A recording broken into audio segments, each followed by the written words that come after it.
Before we get going into your Hockey IQ podcast episode, I want to thank our sponsor, Rapid Shot. Rapid Shot is the smart shooting lane. It's like a batting cage for hockey players. Very cool. Tracks your shot in three ways: accuracy, shot speed, and reaction time. Easy to use. Actually, I used it when I played and was growing up. Very easy. Simply scan your phone in, select your settings, and start shooting. You can see your stats on the app and online. You can check them out at rapidshot.com. Great small business. I actually grew up with one of the owner's sons and have played with all the family members by now, just in local pickups here in Ohio. Very cool local business. Awesome product. I love it. I know quite a few NHLers have them in their homes. A lot of D1 programs have it at their rinks. So you have to check this out. Rapidshot.com. Check it out. Rapid Shot, thank you so much for sponsoring our podcast.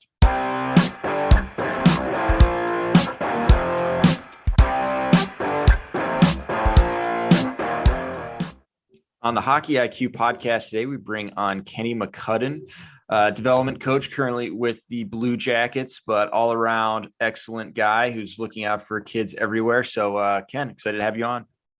Appreciate being on, Greg. Very, very much. Thank you. So let's get into this. You've been a development and skills coach for a really long time. So instead of me butchering your past, I'll let you give us a 30-second rundown of that. Well, I'm going into my 8th year with, let's go from the present to a little bit to the past.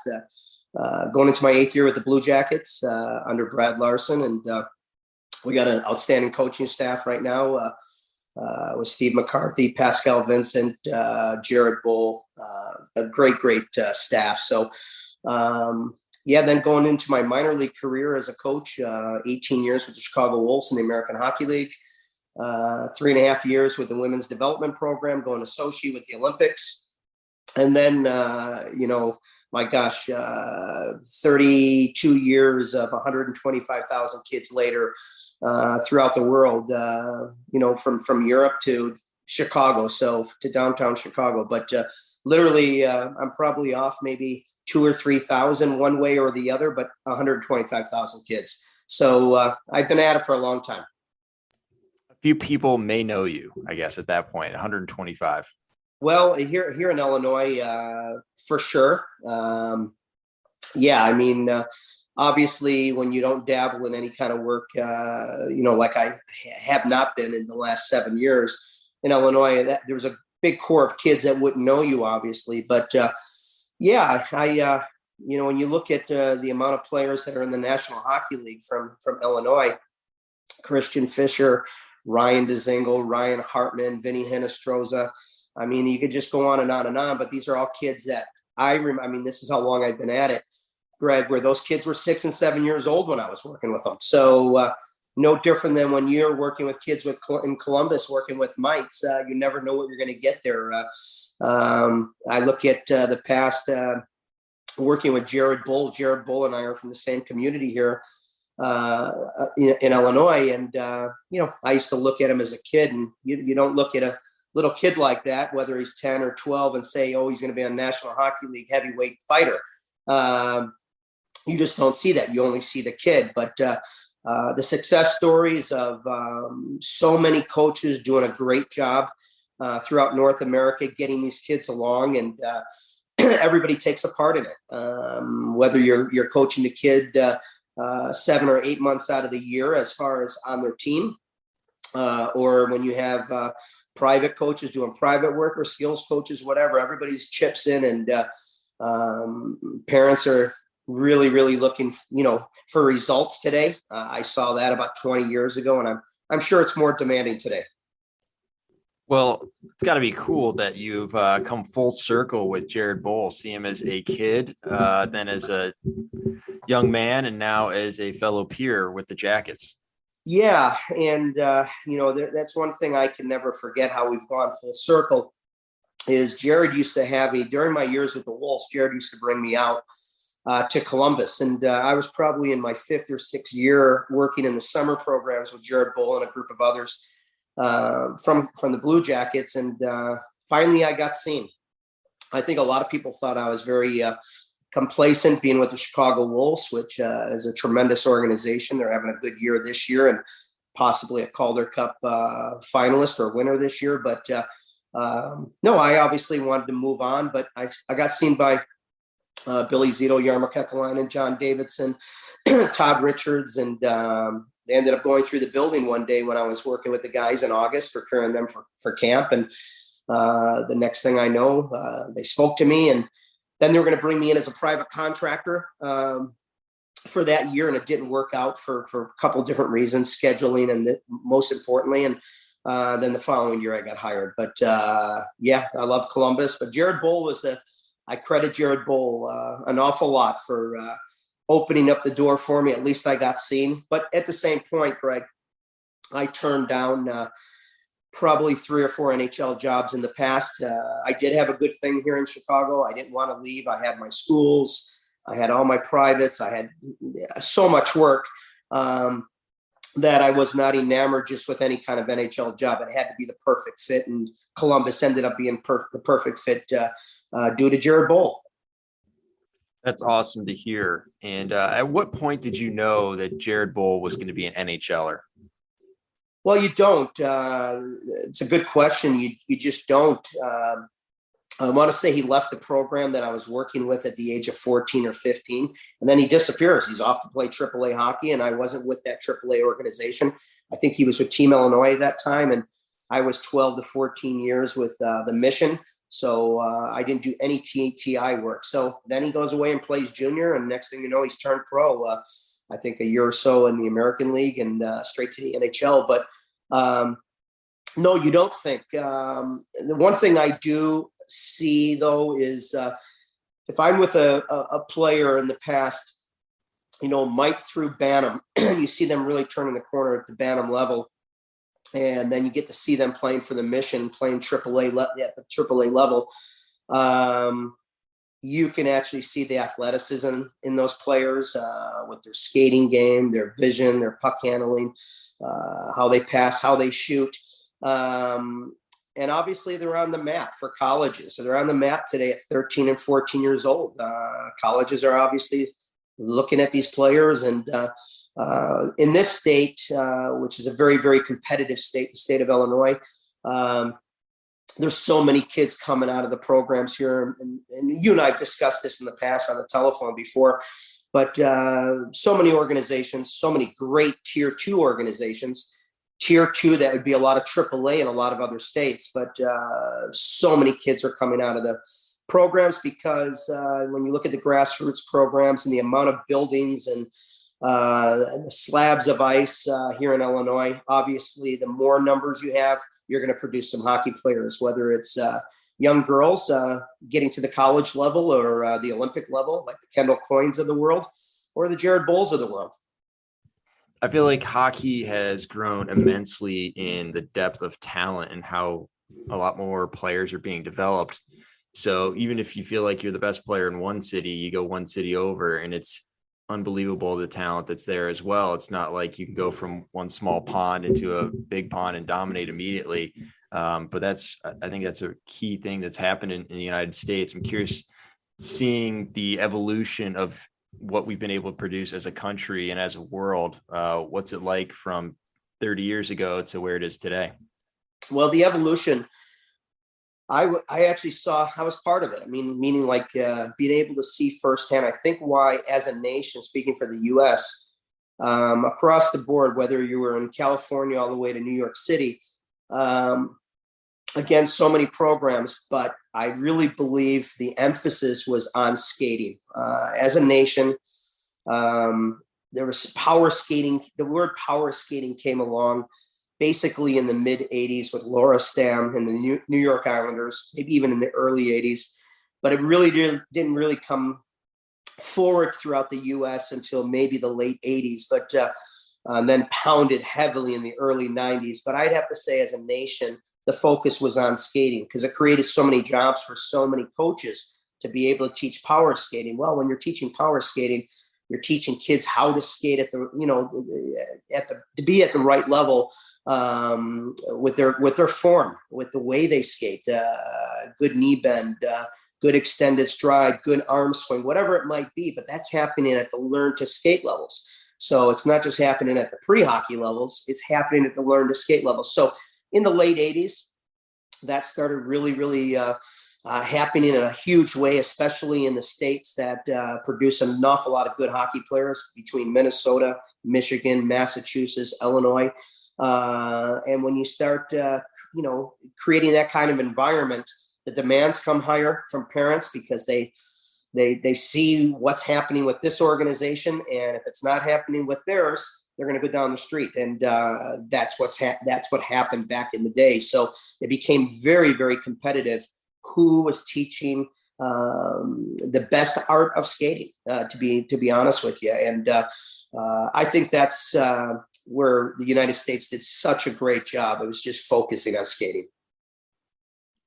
Excellent. And then with this added depth that seems to be added since we get such great skaters, what do you feel like that's done? Because we obviously haven't added as many teams, many levels as players have come up. So for example, a program you work with, UNLV, even the club level is unbelievable hockey compared to what it was even 10, 20 years ago. And those teams arguably could have been NCAA level in years prior.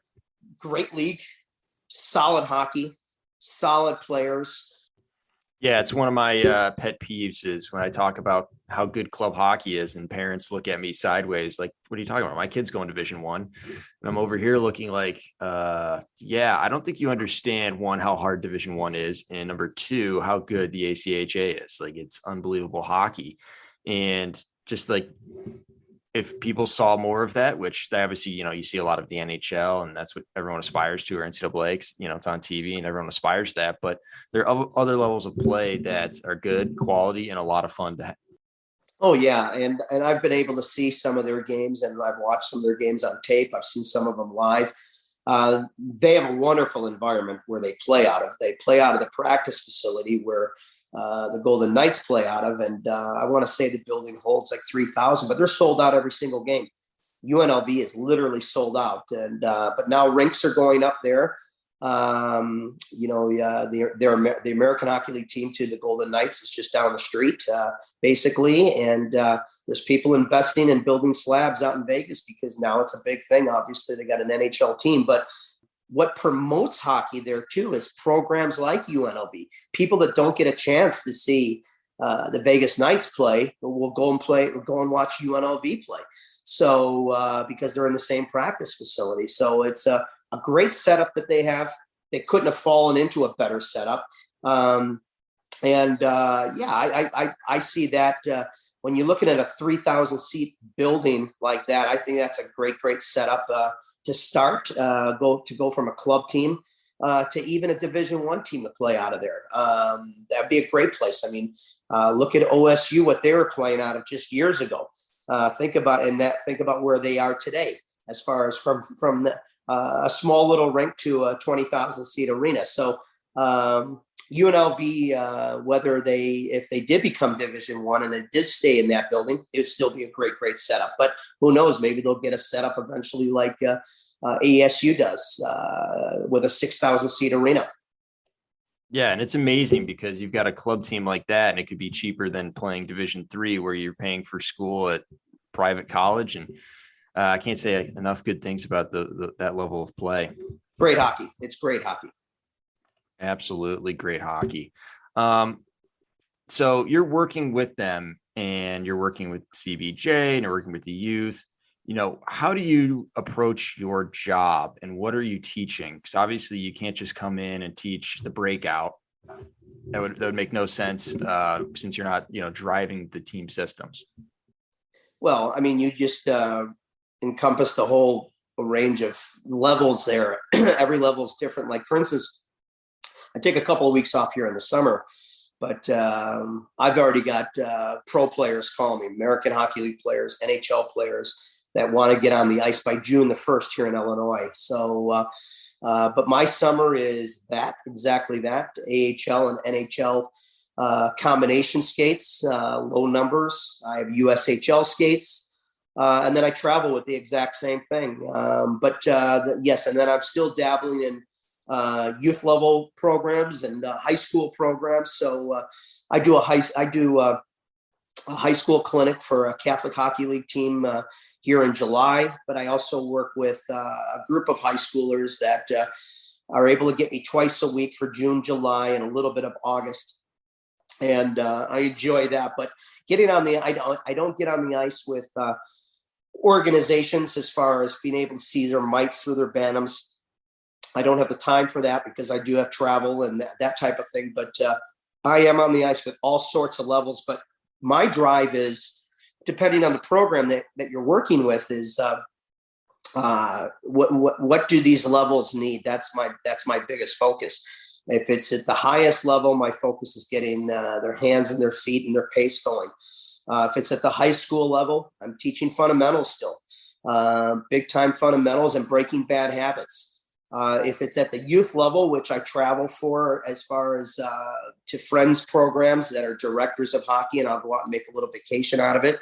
Like I'll be in Coeur d'Alene, Idaho, might be going to Colorado, to Boulder for that. But to work with younger players and work with a youth level organization, for these friends of mine, my focus is to obviously support directors that have the same philosophy as myself. And that philosophy is fundamentals first. And then you can start teaching what you were talking about, the breakouts and this and that, when it comes to like squirts and peewees and that type of thing. But the fundamentals all the way through from young age all the way to the NHL still have to be worked on. I mean, why does a player stay after practice and shoot 50 pucks at the NHL level? Because they want that repetition, and it's going to be fundamentally sound. They're going to be able to transfer that and take that from the practice that they just had or post-practice and be able to implement that into a game situation because they shot pucks. And I'm using that as the very, very simplest little thing, but shooting pucks is a fundamental. I do it on my property here throughout the summer. I still shoot pucks because I want to be able to pass and shoot when I get on the ice with every level in the summer. So the big thing for me, Greg, in the summertime is why I'm so active. It keeps my mind right, because as a coach, if you are not getting on the ice, I'll speak for myself. If you're not getting on the ice, I just feel like if I had to take two months off or 2.5 months off and then try to get back on the ice, my timing wouldn't be there. My mind, the way I lay out a practice, how everything flows in it wouldn't be a clean practice is what I'm saying. So even when I get back in June here, it'll take me at least 2 practices at the NHL and American Hockey League level to get my timing. Guys won't recognize it. The players won't recognize it, but I do. And it'll take at least 2 times and to get my feet underneath me. So I just don't know how coaches can take off 4 months and then get back on the ice at training camp. That's tough because mentally, it takes you a while to get right back into it. And I couldn't be prepared that way. There's no way. So youth, you're doing fundamentals. High school, you're breaking bad habits and fundamentals. What does that look like at the pro level and junior level? Well, junior level, USHL level, major junior A level, college level, and pro level. Again, my focus is pace, but my practices are all designed on small areas, how to be able to use small areas. Like, for instance, if I start a practice and I have only 7 players, I don't need to use the full ice, but I will use the red line in to warm them up. Then take it from the blue line in, take it from the tops of the circles in, and then maybe ending with everything off the half walls, the corners, the back wall. But everything is a game situation, and heavy duty reps, heavy duty pace, even in the summer, because you can't just build your pace. That's just not going to come. You've got to go at it at a good speed, not a practice speed. So my area of expertise, if you want to say, if that's what it is, bringing it to those levels I'm talking about, is to have those players recognize that they have a coach driving them to the highest level to prepare them for their highest level that they're playing at the moment. But to run a practice and have players out there going 60%, it can't happen. When I start in June, it's going to probably, in the opening skates, it'll probably be 75%. By the end of the week, I expect it to be 80%. At the following week after that, I expect it to be game-like. And because that's what the players want. And ramping it up, there's players who talk about ramping up their ice time in late July and August to prepare them for whatever camp they may be going to. It's a great workout. And it's amazing what players are putting into not only their off ice, but they're on ice so early in the month of June now, because it's basically, when we're talking about those levels, Greg, I feel that it's really become past a 10.5-month job in a lot of ways between their training off the ice and on the ice. It's almost getting closer to 11 months. Where I don't believe in 11 months is at the youth level. But when we're talking junior, when we're talking college, and we're talking pro, it's 11 months because they can't afford to take any more time off. But youth level, I mean, you and I can go on to another podcast session and talk about, how much youth level players should be playing, what should be multi-sport athletes, that type of thing. But yeah, at the youth level, from bantamment all the way down, I believe multi-sport athletes are terrific, and I believe they should not be playing hockey for 10.5 months. They should be dabbling in other sports or time off, enjoying life as a kid, eventually getting back at it. But I think there's too much pressure on kids when you're looking at kids in any sport at 10 or 12 years old, and they're solely focusing on their sport at that age. We wonder why we have injuries in their late teens. Why do they have bad hips? Why do they have a bad pitching arm? Why do they have a Tommy John elbow from pitching? Why do they have pulled groins all the time? That type of thing. So it's because I think the focus the last 25 years has solely been focusing on one sport instead of allowing them to be a athlete. And because one sport, Greg, and you'll probably agree with me here, is, and I don't think I'll get any argument out of anybody with this, is one sport benefits the next. If you're playing baseball and you're a hockey player, eye-hand coordination, getting a fastball, a curveball, a knuckleball thrown at you and trying to hit it with a round bat is only going to help you for tipping in pucks. With a shot coming at you at 105 miles an hour. Whereas a baseball might be thrown at you 80 miles an hour, 70 miles an hour when it comes to youth level. So one sport benefits the next. And I think one of the greatest sports for kids to learn would be tennis and golf, because it teaches you about sportsmanship. You find out about who you are, as far as if you can dig it out of the dirt, if you can push yourself without a team environment being around you. What can you do for you? And then the honesty factor that comes out of a game like golf.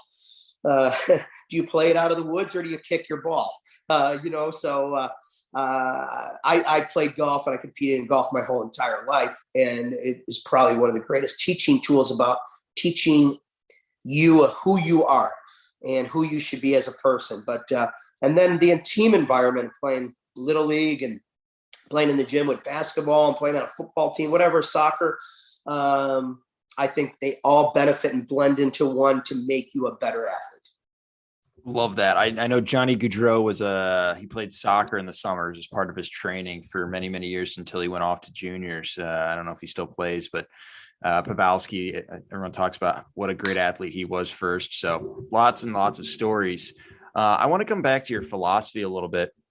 You talked about playing with pace, but also playing in small areas. And to some people that may be counter to each other because, if you're in a small area, it's really hard to get up to full stride. I'm curious for you, what does playing with pace mean? Well, pace you're actually going to see in longer areas of the ice. Obviously, a breakout or a quick up or neutral zone skating, you're going to see pace a whole lot stronger. But if you bring things from the top of the circle down, pace can be how a player gets out of the blocks, a crossover start, acceleration, being leaned on or being contained with a one-on-one. That's the pace I'm talking about in the small areas. But pace can also be, Greg, where I learned this from Chris Drury. Chris Drury is the general manager of the New York Rangers. I worked with Chris for years. He'd fly me around the country. But to watch Chris Drury go through 6 reps, for instance, and this is something a lot of National Hockey Leaguers and American Hockey Leaguers can learn from this in college and obviously junior, but his 6th rep was his strongest rep. So each rep got stronger, but those reps might have been happening within 45 seconds or 30 seconds, like a shift.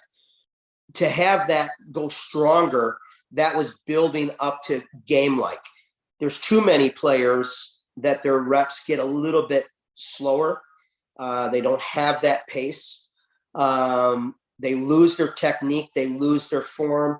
John Tortorella had a great line. You're not tired. And that's when players were tired. You're not tired. And all he would say that for was mentally to hear that, then in practice, you could fight through that, whether it's training camp or whether it's December in practice. You're not tired, because he wanted them to get through that being tired, because it's going to happen in a game situation. So going back to Chris Drury, yes, he was tired on his 4th rep, 5th rep, 6th rep, but everyone got stronger. And I've taken that. I used to see that and see how great that was. I've taken that and I've tried to teach that to those higher level players, especially if I see their level dipping, going down on each rep.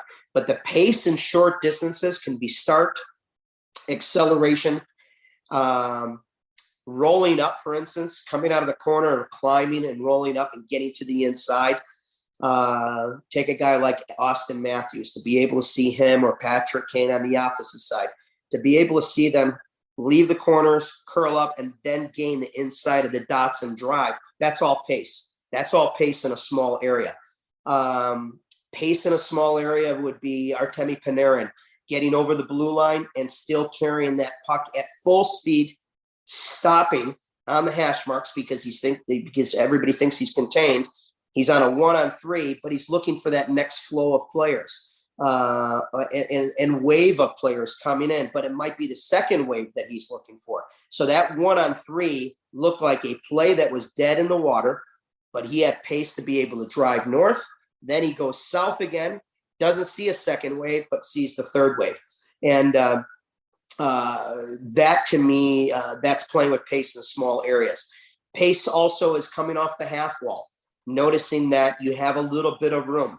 Good solid start, good 4 or 5 hard strides, throw the puck on net with a bad angle shot, and everybody converging to the net. That could be pace too. So pace can be described in small areas too, especially getting out of the blocks. Excellent. So let's say we're working with a player named Latrick Pine, and you're looking to help him with pace and down low play. How would you go about that session? And who's the player? Latrick Pine. How old is he? Give me a half second. I'll confirm that with you real quick. He's about 6'4" from Finland. Currently 6'5", about 250. And what position? Age 24, plays winger, number 29. Okay. And your question is, Greg, what would I do with him as far as that size when it comes to pace? Yeah. I mean, he's a shooter. He's drafted in the first round by someone in Winnipeg. Things like that. Well, looking at a player like that, obviously he can skate. At 6'4", big, tall, lanky player like that, he can skate.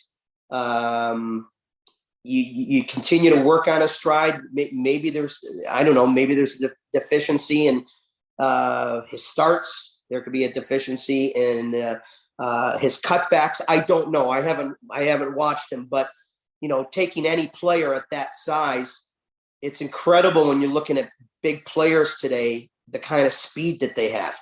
Look at a guy like Patrick Laine, the speed that he has. He doesn't look like he's moving, but he is moving. And once he gets that puck through the neutral zone, he's actually flying.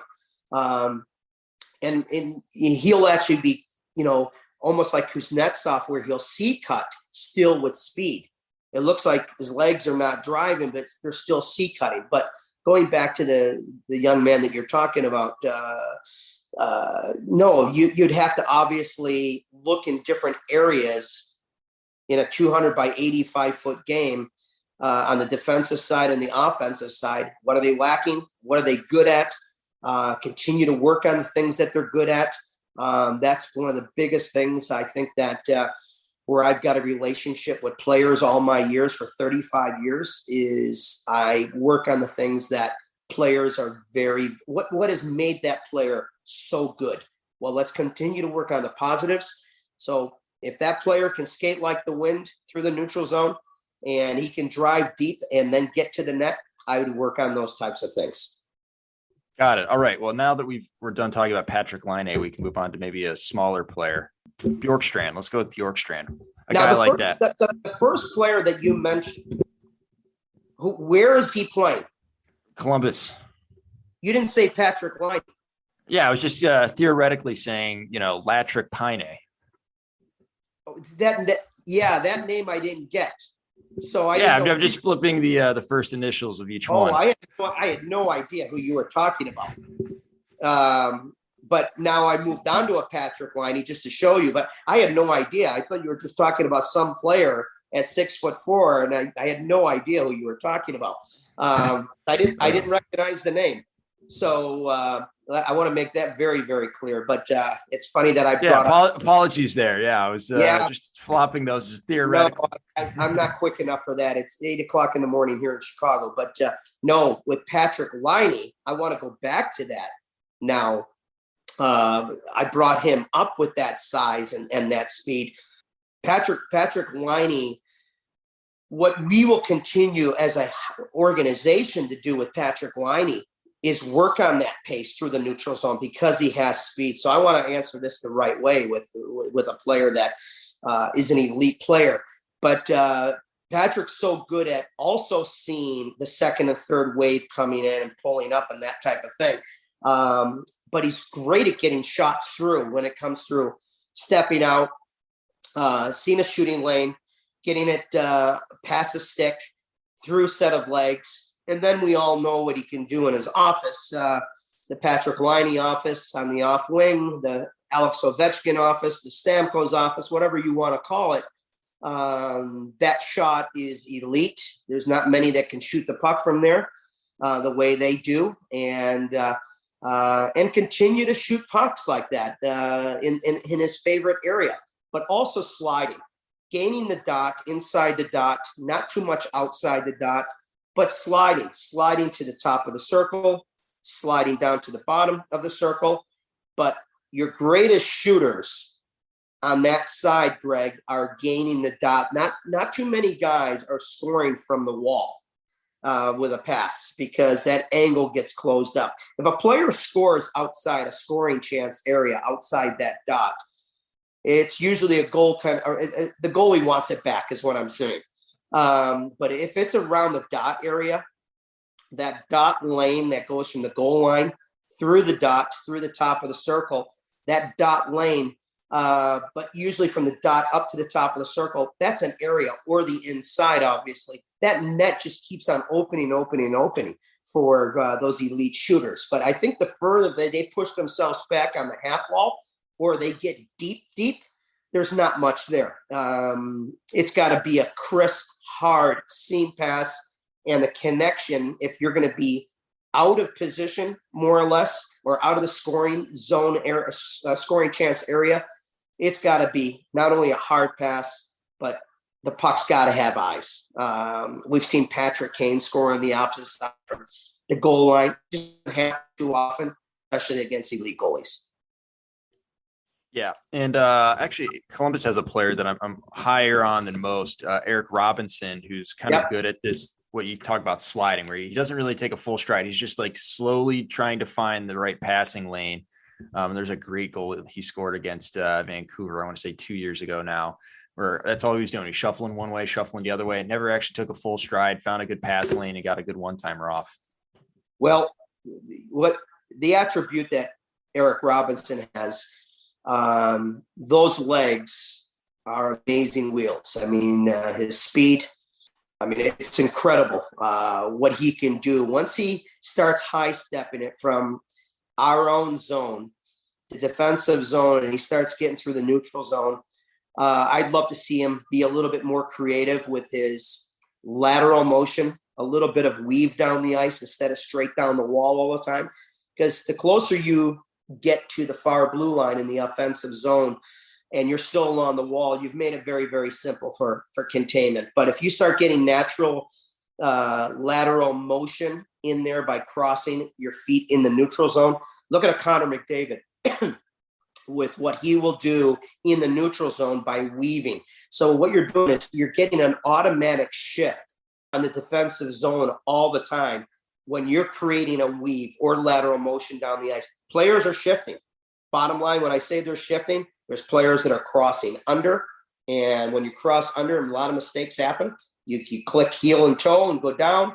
But if a player is still set backwards and just seat cutting, and their stick is out in front of them for stick on puck, and you're coming right at that defender, you've made it very, very easy. But Eric Robinson has incredible pace, incredible gear change. When I say gear change, you got one speed to get out of the blocks. His next 3 to 5 strides are off the charts. And then if he starts cutting in, for instance, getting over the offensive blue line and being able to cut in and get that shot off, that's another gear. So there's not too many players in the National Hockey League that you can say up and down the roster have 3 solid gears like that. There's players that have obviously the first, because that's what gets them in the NHL. Then they've got that second that keeps them in the NHL. And then they've got that third, which is, everybody notices that type of speed and pace. And you go, wow. And you could put Eric Robinson's stride with speed and pace almost into the same as Connor McDavid's pace and speed kind of stride, because it's that fast. It's incredible. So not too many players, Greg, have those kind of legs. Absolutely. So just want to do a quick summary here. So we're talking about doing linear crossovers through the neutral zone and kind of get some weavy motion where it makes the defenders potentially cross their feet, which they obviously do not want to do because there's so many issues that happen, particularly with, we'll say that they're good skaters and they're not going down, but being able to change direction effectively and with large lateral movement to close off space. Correct. Yeah, you use the word linear. I have a tough time in today's times using that. That's a word that came out about 3 years ago, 3 to 5 years ago with linear crossovers. I had to look it up when it first came up. I just call it a lateral motion crossover, getting over with a weave. The linear I still don't use, but I find it very interesting. I'm trying to use it more and more because it's in today's speech today, hockey lingo. Yeah, it seems like a lot of players know that. And that was the first of the Hockey IQ newsletter that took off, was explaining what a linear crossover was. So give some respect to the term and how far it's gone in the hockey sphere these days, that it's easily recognizable. Yeah, it's what a lot of people fail to see, though, is what is the description of a linear crossover. Bobby Orr was doing that in the early 70s. Gilbert Perreault was doing that in the mid 70s and early 80s. Guy Lafleur was doing the exact same thing. And that is to continually crossing it and keeping your feet moving. And but those greats that I just mentioned right there, they were all doing that. Dennis Savard was doing it in 1980 with the Chicago Blackhawks. But that's what separated that group of players that I just mentioned. The Lafleurs, the Orrs, the Perreaults, the Dennis Savards. I mean, it's crazy. But that's those kind of players kind of revolutionized the era that they were playing in. But now we have so many players being able to do it today. And that's why the game is so fast. That's why the game is incredibly fast. And I think it's only going to get faster. Zach Wierenski asked me a question. I think we were in Florida this year. He says, Kenny, where do you see the game going? Because Zach is a great student of the game. He's a traditionalist, and he knows that I am also. Because where do you see the game going? And I said, I believe in 10 years' time that there will be 5 to 6 skating type of players like Connor McDavid on every single team. Maybe in 20 years, but I'm talking about that kind of level, the Connor McDavids of the world, that kind of speed, that maybe in 20 years' time, every team will have 5 or 6 of those. I think that's the speed of the game is even going to get faster and quicker because of the emphasis and the focus on skating.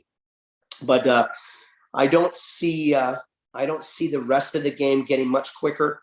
I don't see the passing or shooting I can't see that getting any quicker. But the skating aspect, I do. Yeah, I think skating is going to be revolutionized. I was watching some youth players yesterday. They all want to do the Zegras. They're all trying between the legs and Michigan moves and all of that.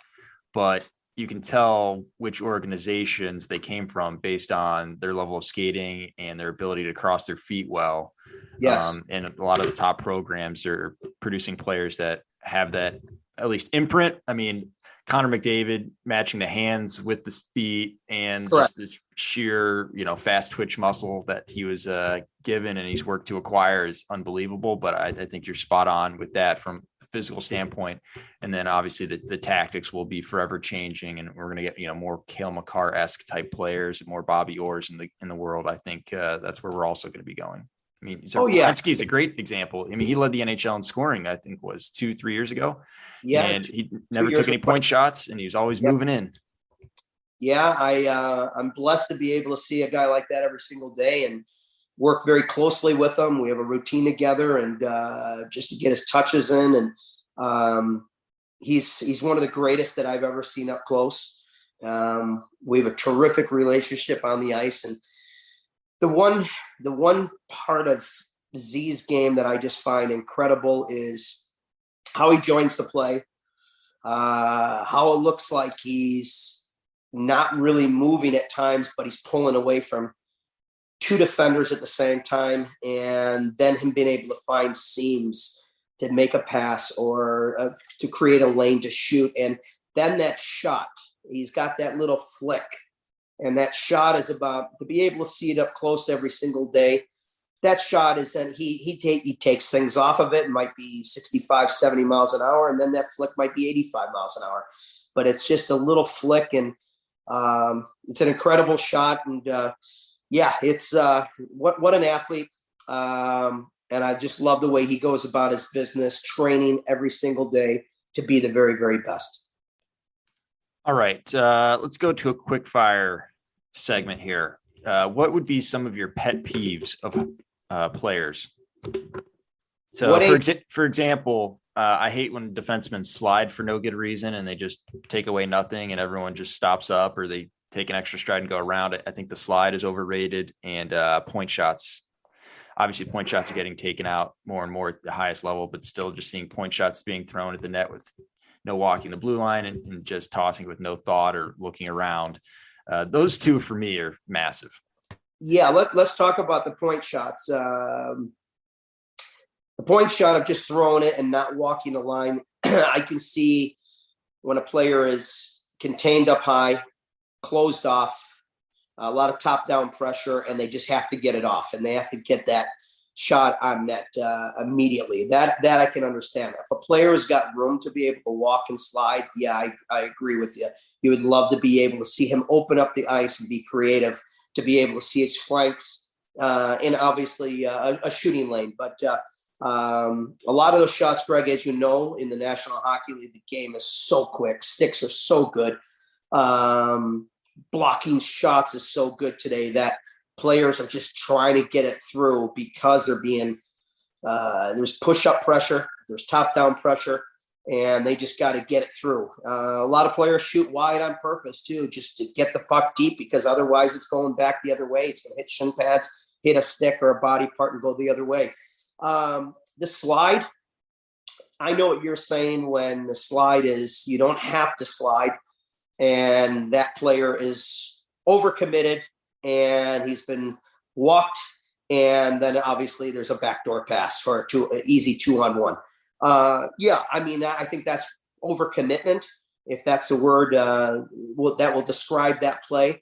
I believe in the slide when a player is tight, really, really tight. It's a 5-on-3 situation, 5-on-4 power play, and you have Mitch Marner on one side having the puck, and you got Matthews on the other side backdoor, and Marner is only 4 feet off the goalpost. And there's a lot of confusion down low, and that defenseman slides.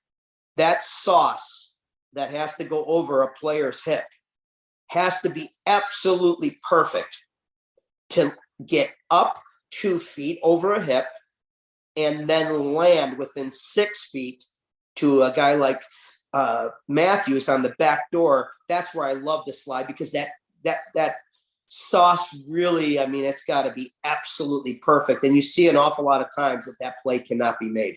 The overcommitment where it's a 2-on-1 from the blue line in, and you're trying to take away the pass, you're trying to give the shooter the shot, and then you slide, maybe kind of favoring towards the shooter more. Yeah, I agree with you there. And then you have just an easy passing lane. But that goes back to one word: overcommitment. And players that don't slide and don't slide too much usually defend with great feet, great body position, great stick. And that's the key, is a great stick. And that's why I think in focus at the highest levels, when it comes to 2-on-1 flow in practice, I don't believe 2-on-1 is taken serious enough. As an odd man break in practice, it should be played really, really intently and serious, because it happens so much in a game situation. So, but that 2-on-1 can be happening off the half wall, and that's where your stick has got to be good in body position and skates. So, just Bradshaw, who is a great defensive coach who's now with Vancouver, and I had the chance to work with him. He always said sticks and skates must make sense. And as a defender, and I always love that line, and I credit that to Bradshaw, who's now with the Canucks. But sticks and skates must make sense, but and also a good hockey mind. All right. So now that we've deconstructed my two, what are some of your pet peeves or things that get you going, where you get a little passionate? Yeah, you could tell I'm a very passionate coach. Just even being on this conversation, I love to say it the way it is, and I'm strong with my thoughts and all that kind of thing, and believe in my thoughts. But probably my biggest peeve, Greg, starts at the 17-year-old age level up to the NHL level, when you have a great athlete in the game of hockey and they don't practice the way they play. They don't practice at the pace the way they play. They don't shoot the puck or pass the puck the way they play. So you just can't turn it on when it comes to a game situation. It just doesn't turn on. I don't care if you're an elite player. It's not going to happen. The teams out there are too good at the USH level, the Division I level, major junior level, American Hockey League level, and the NHL level. So you just can't turn it on. So my biggest pet peeve is players who do not practice at the pace or at the intelligence of a game situation. And I believe everything should be 80, 90, almost game-like percent to a game all the time. Even short practices throughout the year, when you're only practicing 35 minutes, my gosh, last time I checked, there's people that are working 8 hours a day. There's people that are working 12 hours a day. If you can't practice on the basketball court or the football field or the baseball diamond, or the 200 by 85 foot ice rink for 35 minutes hard at game like speed, there's something wrong. Absolutely. So that's my biggest pet peeve. Other than that, I think, other than that, I want to talk about the things that I love where athletics are going. You mentioned, kids, wanting to do the Michigan move and things like that. If they're doing that on a regular basis, that would bother me as a coach. But when a kid is trying something like that, the odd time, I like the fact that he's watched enough TV. He loves that. He loves the actual execution of the move. But more importantly, the creativity behind it. So I never would like to see any coaches take creativity away from younger players. But if a player is doing that constantly, in my day, teaching youth level hockey, it was a pass behind your back, through your skates, kick it back up. I never taught that in my life. I never taught a toe drag in my life. To this day, I would never teach it to a youth level player. And the reason why is because that youth level player is usually going to be looking up at the ceiling if they're playing against a very good hockey team at the Pee Wee level. So I've never taught that, but I like the fact that a player has tried it and it may have worked because you're taking you'd be taking the creativity away from it if you didn't allow that player to try it every so often. But I was one of those coaches too that would say, okay, you've tried that move a few too many times. It's not working. There's a time and place and that kind of thing. But sport is art. It's improvisation. Every play is different. If there's one pet peeve that I'd like to go along with not practicing at the pace, is a pet peeve I have for coaches in all of sports. And that is not allowing the players to play. Everything has to be, you've got to stand here. You've got to be here. I don't technically believe in that in every sport. I believe that the play is happening so quickly that the player can't think, I've got to be here all the time. I mean, let's take hockey. If it's a PK situation, a PP situation, yes. Where everybody is situated on the ice, I completely understand. But when it comes to fast 5-on-5 hockey or basketball up and down the court or the game of soccer in the Premier League, you cannot tell me that every player needs to be told where to be. There's no way. We're taking the creativity out. We're not allowing that player to improvise. But I remember reading a great hockey book called The Game. It's probably the greatest book ever written by Ken Dryden. And it talked about in the old days how Guy Lafleur could not be told to stand here or skate here from Scotty Bowman back in the day. And it's because Guy Lafleur saw the game a different way.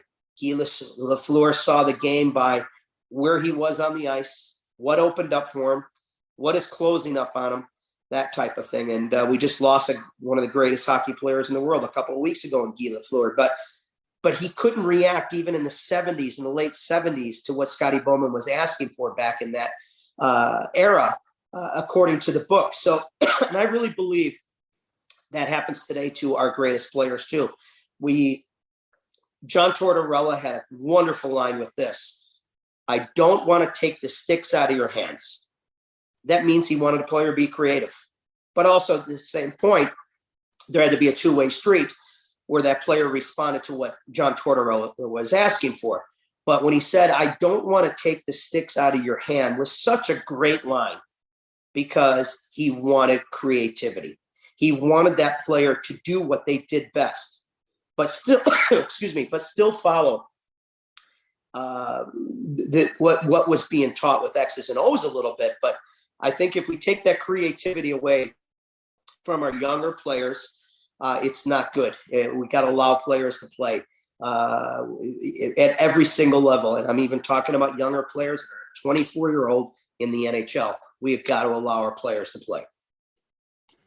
Excellent. You already went exactly where I wanted to go next, was from pet peeves to the things that you love watching the most. What are some of the plays that you really enjoy seeing out there on the rink? Well, you can't help from, I brought up Zach Werenski, I brought up Patrick Liney. I heard you bring up Bjorkstrand's name. You love to be able to see when Bjorky's shooting the puck, that kind of release. It's an elite level. Eric Robinson's speed. But I think what I really, really love watching too is the players that give an honest effort every single shift, the Boone Generers of the world, the Gus Nyquist of the world that play 5-on-5 hockey the right way. They're playing every single shift at their highest speed, their highest level. And that's why those players are leaders. That's why they wear a letter, that type of thing. And then going to something, Greg, that I really, really enjoy watching is the greatest work players in the world. I think the greatest player that I've seen up close on the opposing side the last 7 years, I still have to go with Sidney Crosby, number one. I can't get enough of watching Sidney Crosby. I think just as an all-around player. I put him, in the Bobby Orr category. I love watching the elite shooters that I mentioned, on the offside, what they can do, the Stamkos, the Ovechkins, the Lineys, to be able to shoot a puck. But I love pound for pound players like Patrick Kane, the vision, the pace as far as what he's like from the blue line in on the offensive side, how he sees the ice. A player that we had a couple of years ago, pound for pound, one of the greatest I've ever seen up close, Artemi Panarin, what he's able to see, how he's able to dangle out there. He's the delays in his game. The delay meaning, again, making an innocent play into something, whether it's a button hook turn up or just a delay where he never turns his body and is able to see the zone waiting for a trailer player, is so incredible. But then any specific examples that you can pull for us here to give us the picture in the mind? Like, how do you see the game? As far as for what player, a certain player? Just so you have these things that you love. So like, are there specific plays that you love watching? Like you love watching a Panarin button hook as he threads the triangle and finds the second layer, or he dangles that second player and finds the weak side defenseman. Are there any specific plays that you love? Like, I'm a big fan of 2-on-2s and how players go about breaking down the defense. Yeah, no, I think what I love in general is just a good, solid hockey game, 5-on-5, where they're being allowed to play Division I, major, junior, American Hockey League level, which is great hockey. Then you get a cleaner game like the NHL, where there's a little less mistakes being made because of the talent pool that's there. But no, I love a good pace of a game of 5-on-5. I enjoy watching speed through the neutral zone. A Kuznetsov skate, the style of a Kuznetsov, being able to see cut through the neutral zone and leaving guys in the dust, and it barely looks like he's moving. That kind of speed. And then, my gosh, the Connor McDavids of the world with what he can do, and on a 1-on-2, 1-on-3, 1-on-4. That's off the charts. That's revolutionizing the game. But yeah, then there's teams out there that have 5, 6 outstanding offensive players that come into town, and you like to watch the Toronto Maple Leafs come into town, or you like a hard-nosed. Two teams that come to mind as far as hard-nosed that play 5-on-5, very, very hard. Every line is Minnesota, is the New York Islanders. And then you get a fast-paced team like the Carolina Hurricanes that are just constantly in a transitional game. They're fun to watch. Or the New York Rangers when they're really, really on with their transitional game. So there's so much about the game that I love, so much about the game as far as a unit of players or players solely doing things that they do so well. Again, it's poetry, it's art. It's incredible to see because it's not the same play over and over. Everything changes, but it changes in all of sport. And that's the great thing about it's not staying the same. It's there's constant change constant change in every single sport. Fantastic. Yeah, just the speed and the execution, especially the higher level. And I love the comment you made about the NHL. It's such a clean game from how it's played. Like, it's obviously the most available from a video standpoint, especially here in North America, but sometimes the video and the play of the NHL is too clean to pull out. And I think it kind of comes back to some of the coaching and the overcoaching. It looks so perfect in the NHL, especially like a power play, but then you go watch a college game or a high school game or youth game, and there's so much created off of not set plays, not you're the here and that you're there. And it's just the chaos of the game taking over in the evasion sport that is. Yeah, and then you might get youth level coaches out there coaching a sport team, but they're watching NHL video. There's no mesh. It doesn't work. It's impossible. It's crazy. The execution's not there. The skating's not there. At the Pee Wee level, it's just not there. So any coach that would be breaking down video and showing his Pee Wee team, this is what we should be doing on the PK or the power play, it's insane. It's crazy. That makes zero sense. So because of the cleanliness of the highest levels of what the game is like. And at the youth level, the execution's not there. The fundamentals aren't there to be able to execute what they're seeing at the highest level. But no, I'm very, very passionate on, Greg, if there's anything taken out of this podcast is fundamentals, going back to fundamentals at the youth level, all the way to the highest level. I've been very, very fortunate to teach at every single level. And you know what? That's the common denominator by the end of the day, fundamentals. But then there's part of a word.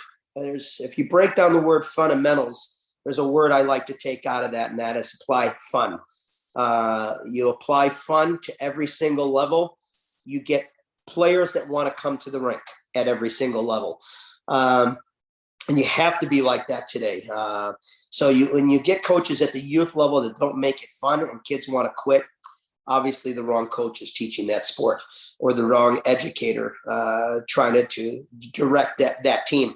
When you take fun away at the National Hockey League level too, and you're not winning, it's not good. Even if you're not winning, you still got to find fun in practices and this and that, because you want players being able to come to the rink. So if I'm that perfect liaison at the highest level between our head coach and our associate coach to our players, and applying a little bit more fun to skill sessions and our reps and this and that, that's what I'm looking for. And that's what Jared Bull and I try to bring together with our morning skates and our post practices. And but culture is a big thing too. That's maybe another podcast, Greg, is talking about culture. Another podcast would be talking about multi-sport athletes. I would love to talk about that. So I'm giving you a hint if you want to do another. Yeah, I think we can come back on. I mean, I love that when you're talking about fun. I mean, that was what I loved about the Buffalo Sabres. It's one of Don Granato's. I just want guys to have fun coming to the rink. And how many guys at the end of the season didn't want it to end? Even on a losing team that was out of the playoffs was absolutely stunning to me. And then I would love to go back on what you maybe loved about Toronto coming to town, because maybe not everyone's seeing them as the, glitter in the Stanley Cup's eyes per se, like the Avs and Florida are, but clearly they've caught your attention. Well, they caught my attention because we're talking about some highly skilled players and their execution with their skating and their all around play. You get a guy from Arizona who scored 60 goals. If you had to tell the hockey world 10 years ago that there was going to be one of the greatest players in the world coming from Arizona, they would look at you like, as if your head was backwards. But that's how much the game has changed. Internationally, you don't know where players are going to come from today. It's no longer just a North American game. There's no way. I mean, we've seen the change for many, many years. The Borean Salmins came over and changed the game on the defensive level as a Swedish player. Then, you saw the Fedorovs as the Russian players and the Pavel Bures as Russian players. Every nationality's produced some great players. And then getting to Arizona, again, Austin Matthews, I just find it incredible. But no, I'm a traditionalist when it comes to recognizing the history of the game, past players from the 1930s until where we are today.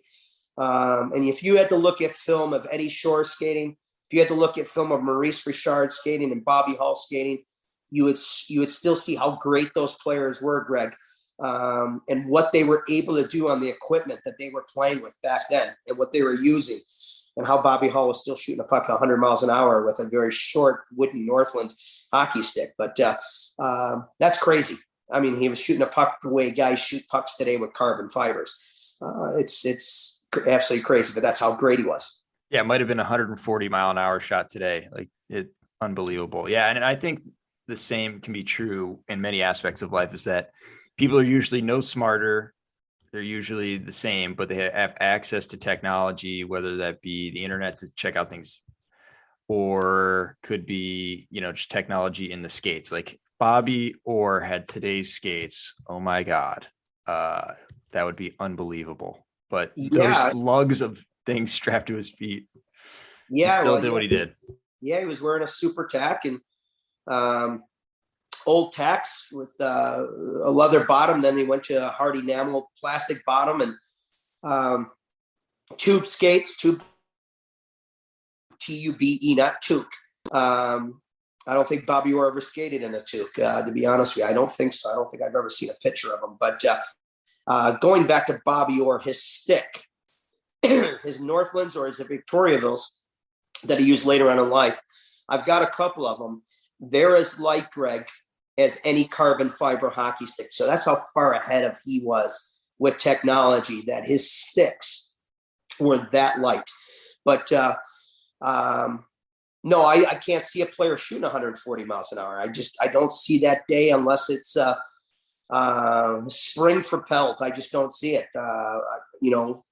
Bobby Hull in today's stick would probably still be shooting 105 miles an hour, 110 miles an hour in today's stick, but he was shooting 105 miles an hour with a wooden stick. Absolutely crazy. But yeah, you can go on in every sport with technology. What players would be like? Would Ben Hogan be like Tiger Woods? I don't know. Would Gale Sayers be like Walter Payton?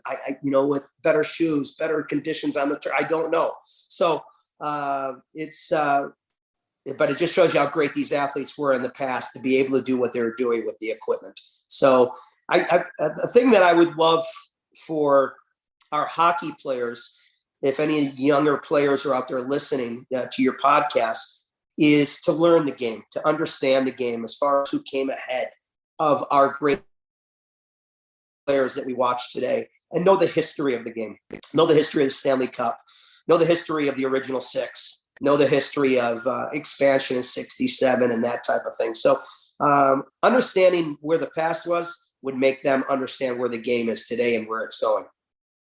Awesome. All right. So I've got one last thing and then I'll let you go. I really appreciate you spending this much time with us. Major areas of focus of skills or skills with tactics. If we're building a player, so say we've got youth parents or youth coaches on the line here, where should they focus? And I'll start with an example. Like for me, a lot is crossing the feet, outside edge, comfortability. So that would be one area of focus. Well, I think the focus is skating. You're talking what, peewees? Just going through the ages. So very early, it's as soon as you possibly can, get them crossing their feet as they're moving up. Okay, now we're maybe driving some force into the ice and building from there. Well, I think you could start teaching grade 7 and 8-year-olds how to cross over. Raising the bar for a 7 and 8-year-old to a 9-year-old is very, very simple. When the 7-year-old has the basics down, raising the bar from a 9-year-old to an 11-year-old and teaching them fundamentals from there and skill tactics, that's raising the bar. Every good coach should recognize where the talent is, but when the kids can't execute and their skating's not there and their passing's not there, you obviously can't raise the bar. You've got to really focus on fundamentals. But no, the skating, you can't get enough of it from every single level with youth level. You got to continually focus on it. But that's just one minute part of skating that you are talking about, crossing over. That's minute. If I had to teach today and nothing has changed. Working with players today is the extension of their stride to get away from a short, choppy stride. Big focus for me in my a V position to be able to get out, and 3 to 5 hard strides off the puck and with the puck. That was my biggest focus of working on with players that were that were turning the corner and getting very, very good. And you could do that with an 8 or a 9-year-old all day long, working on their starts.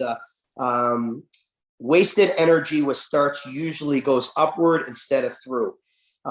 Instead of getting north, it's going north the wrong way. You'll be going north towards your target. So anytime a helmet lifts up, that's wasted energy. Once the helmet drives through at the youth level, now you're focusing on getting all your energy through. But one thing I want to talk about with our listeners, and I want to finish with, is we cannot get away from educating our kids on one part of the game that is maybe one of the most important parts of the game, and that is eliminating all contact from behind. We cannot get enough of educating them on when you see a stop sign on the back of a sweater, when you see the nameplate, when you see the numbers of their helmet, when you don't see the face of that player and you see just their numbers, there should be no contact at all. In driving a player through with containment through the boards. That's where we still got to educate our players. No hitting from behind. So there's not enough focus on that at every level. There's just not. There's not enough focus on checking and containment and good stick and body position clinics. There's not. That education process has to be going over and over and over. I taught for 25 years, Greg. I taught contact clinics for squirt level and up, squirts and peewees, because it wasn't being taught. Now you say, how can you teach contact? It's not allowed. Contact wasn't allowed 20 years ago, 15 years ago, until you were a peewee. Now I heard it's Bantam now. Is that correct? I'm not quite sure. I think it's Bantam now. Yeah, I think it's Bantam. I think it's Bantam, yeah. I was teaching containment and knowing how to receive contact and give the proper contact as a 10-year-old, as a 9-year-old, because it was happening in the games. So when you pull that lack of education away of where your body is on the ice, are you away from the boards? Are you as a player containing you and driving you with speed? Well, you've got to know that. And that's where that educational part with contact clinics, teaching good stick in a contact clinic. Well, guess what? You just had zero contact, but you had a good stick. Angling. You may not make any contact at all, but you just taught how to angle a player in defensively without contact and stop the play. So that all fell into the category of a contact clinic for me. So for 25 years, I taught contact clinics to squirts and peewees.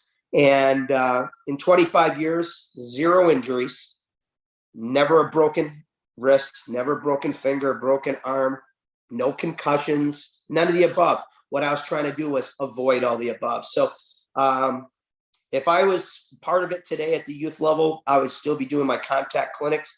My contact clinics were sold out overnight because that education wasn't being done enough. So I think coaches today, when you're coaching a team, Greg, of 15 or 16 kids at the peewee level and the squirt level, practices, get away from the power play once in a while. Get away from the PK. Get away from the breakout. Guess what? Teach the proper fundamentals for contact, containment, good stick, good body position, and educate our players how to not get hurt, and basically proper sportsmanship, never to drive a player through the wall, especially if their back is turned. So one of my big pet peeves right there. About to say, we're just filling up the pet peeve bucket here. But no, I've got our list made for next time. So yeah, looking forward to talking again sometime. This was absolutely wonderful. Is there any way I'll leave it open? 2 minutes, chat about anything, how people can find you, just shout out to anyone, etc. 2 minutes, Yeah. floor is yours. They can, well, first of all, please say hello to me if they ever see me at Nationwide. Kids, families, anytime they want to say hello, please. I wish I had the time to get on the ice with more youth level. I do run the odd clinic here and there at Nationwide. We try to do one where monies go to the foundation, where we try to, this is a terrific thing for me.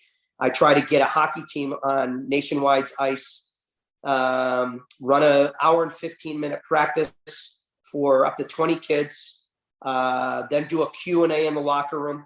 That usually lasts about another hour with the parents involved. At the end of the year, usually there's a slush fund that a money of like $1,500 gets paid to the Columbus Blue Jackets Foundation from that team. So figure out the numbers, 20 numbers at $1,500, very, very affordable, going to the foundation, going to the right thing. And how many kids can say that they get that kind of treatment and they get a day out like that at Nationwide, and they get a Q&A with a coach at the NHL level. So I love to do that. And then if anybody had ever want to contact me with the odd email, I know your podcast is probably not going out to the masses, but I can be contacted the odd time, and I don't mind getting the odd email at kmccudden@bluejackets.com. So if they had a hockey question, they can contact me at kmccudden@bluejackets.com. If it's a silly question, I wouldn't ask it. I mean, I wouldn't answer it. If it's something off the charts, I'm not going to answer it. But if it's something very, very good and it's for the betterment of the game, I'll answer it all day long. All right. No emails with what Santa should get me this year. Got it. Right. Well, thank you, Kenny, so much for spending this time. Really appreciate it. And good luck to you throughout the summer, and looking forward to having you back in Columbus in no time. Greg, thanks for the time. And I look forward to chapter 2 with you again, and we'll nail it down, and we'll be very passionate on both sides. Awesome. Thank you. See ya. Thank you. Take care.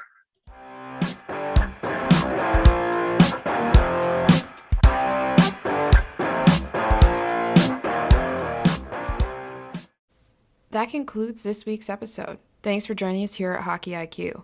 If you haven't already, take a quick moment to hit that subscribe button, give us a thumbs up, and drop a review. If you want to be a great teammate, even recommend us to a friend. You can follow us at Hockey's Arsenal on Twitter and Instagram. Check out the website, hockeysarsenal.com, where you can subscribe to the weekly newsletter. You won't regret it. Catch you beauts here next week for a brand new episode.